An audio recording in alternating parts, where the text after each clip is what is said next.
we'll guide you through how to connect Vercel to PostgreSQL. If you find this helpful, consider subscribing and liking the video. First, go to your Vercel dashboard and choose the project you want to connect to PostgreSQL. Once selected, click on the Settings tab at the top of the page. Within Settings, scroll down to find Environment Variables and click on it. Here, you'll need to add a new environment variable for your Postgres connection string. Click on the Add button, set the name as database URL, and enter your connection string in the value field.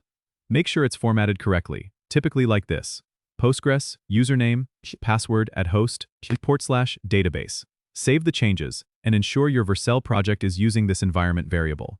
Next, you need to make sure your PostgreSQL database allows connections from Vercel. Go to your database hosting service and find the settings or configuration for your database. You need to whitelist the IP addresses used by Vercel or configure your security groups to allow connections from Vercel. Once that's set, head back to your Vercel project.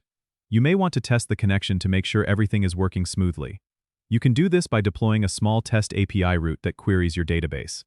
If all is set correctly, you should be able to fetch data from your PostgreSQL database through your Vercel-hosted application. This integration allows your app to dynamically pull data from your database as needed. Don't forget to subscribe and comment if this helped you out.